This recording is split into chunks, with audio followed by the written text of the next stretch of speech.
Um, so I just wanted to do a video about some of the implications of my archaeological work. Um, it's funny, a lot of people, I tell them, that I've discovered these maps of the underworld, which was actually America, and from 5,000, over 5,000 years ago. And they kind of just stare at me blankly and they say, "Okay, so why were you interested in that? What are you trying to say about that? Or what's the point?" Like they don't understand. Yeah, a lot of people just don't understand the point of knowing history. Like they don't understand like why somebody might want to know what's happened in the past. I mean, that to me just shows part of their brain is missing. Like they were not raised right, or somehow they never grew to be a real, like, full human being if they don't even understand why people want to know what happens in the world. Like, why do you learn anything? Everything is history. It's like, I just think they either deliberately chose to forego that part of their consciousness, or they are being forced to do it. I don't know how you could be forced to do that. Um,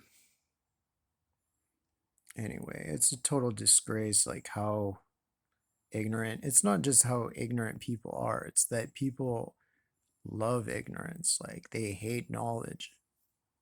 I mean, a lot of people. I mean, I know there's people that are not like this, or that are at least relatively curious and interested in knowledge. But I can tell you for a fact there's millions and maybe billions that are the opposite and hate knowledge, have no fucking interest. They're like, they just don't, they've never thought a philosophical thought in their life. Because how can you even have a philosophical thought if you have no grounding in history, if all you know is your own narrow little existence? Um, anyway, so yeah, it's funny. Like, a lot of people can't possibly imagine how my work could have any relevance to anything in modern times. But just to go over a few of the ways in which that's ridiculous, um, the fact that I've shown what the gods were, that the gods were, fucking hate, I have no curtain, and my landlord just told me, like, well, my curtain broke, so just deal with it. You're on the second floor, so nobody's really, so I just have no fucking curtain at any time. I'm always like exposed, and I can't even have like a little bit of like shade to do this video. It's like when you're poor, like anybody who supports the economic system that keeps people poor to the extent that they can't even have a curtain are evil. Like there's nothing that would not be justifiable against those people in self-defense. So they're killing us all. Like, I think it's disgusting that I'm trying to do all this work that the universities won't do, and I don't even have a fucking working laptop. I don't even have a curtain. And anyway, so like, fuck anybody who supports this system. Anybody who supports a system in which scholars are left to die and like starve while, like, just period. Like conservatives and even a lot of the so-called liberals, they're basically right wing when it comes to economics. They hate poor people. Like people just take it as a given that you just sink or swim. And so, yes, of course, the best people always die in poverty. All the like humanitarian people, all the actual worthwhile fucking human beings die of poverty. They don't even half the time get to reproduce because, there weren't couldn't afford to reproduce, or they weren't rich enough to snag a mate, or they weren't, or they were too like earnest and whatever to snag a mate. It's like I don't know. I just hope that the people who keep the world the way it is now die a very painful fucking death. That's it. That's all I'm saying. But anyway, and yeah, I don't give a fuck what anybody like, I'm sick of like people being so politic. They're like, "Oh, well, Rowan, you shouldn't be mean about it though." No, fuck you. People are causing directly deaths. Some words are unfair. No, it really should be an eye for an eye.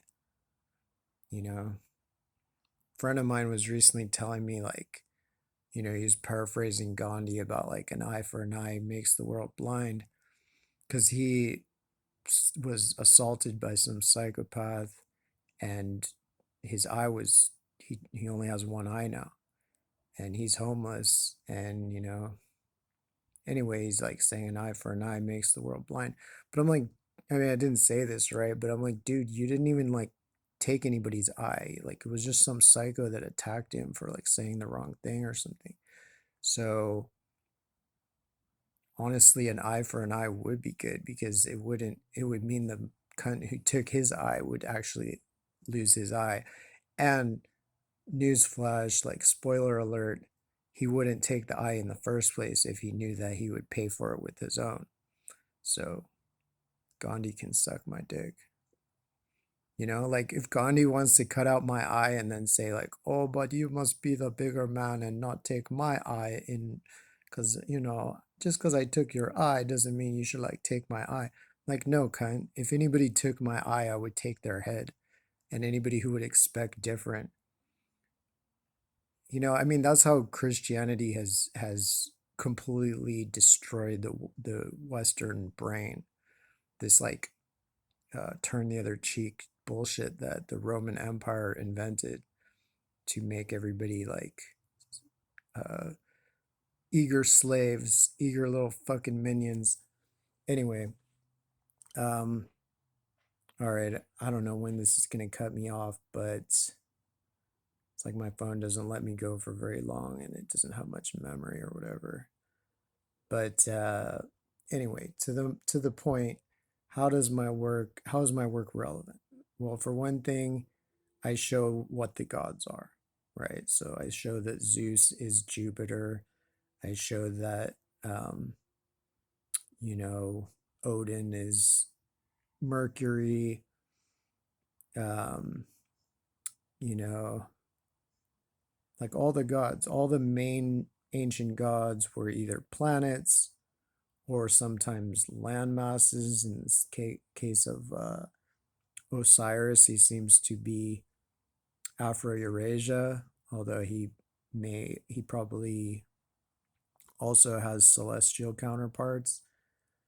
Um, so to say that's not relevant, on every corner there's a different church arguing its own like argument of like, God, is there a God? What is God? Blah blah blah. That's all nonsense, because all these people, they don't even, I mean, a lot of them, they have not really studied, or certainly not with an open mind, uh, much of anything. So like, you know, gods, gods are uh, something that were already well established as a concept for thousands and thousands of years. And there was never any religion that said there was only one God.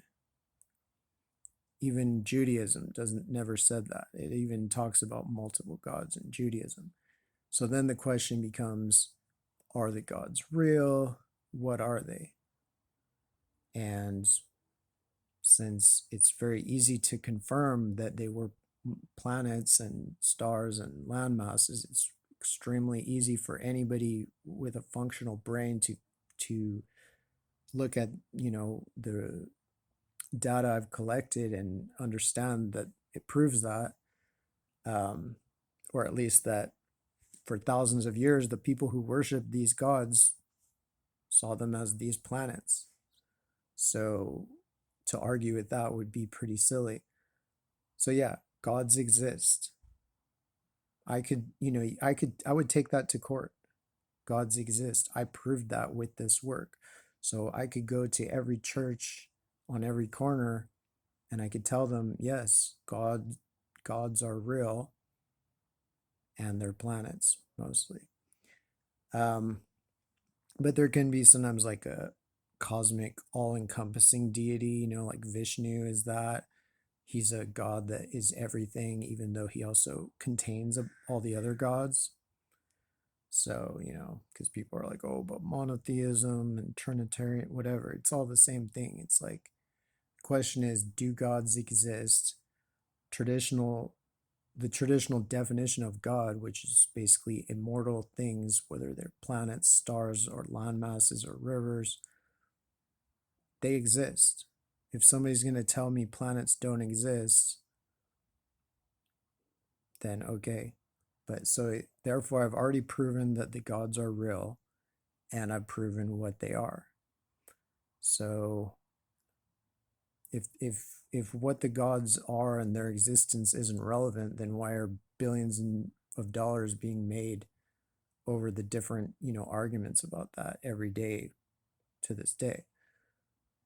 Another thing that my work, at the very least, implies is that no there's no known afterlife. That all the things that we're taught, as kids or in church or whatever, and this is, and you die and you go here and you go there, it's not real. It's made up, it's fictional. And I can prove that by the fact that all the stuff they say now is very transparently based upon earlier traditions. And it's very easy to prove that those earlier traditions were metaphorical. They were not real, you know, just like almost all of ancient religion. It's based on metaphor. It's based on stories that are that are metaphorical, parables. Like Jesus said parables. That's what it is. It's not literal. So, you know, the underworld, like they would talk about how they would go down to the underworld. That was where the ancients said the afterlife was. And they would talk to their ancestors and they would see all the ghosts floating around and stuff.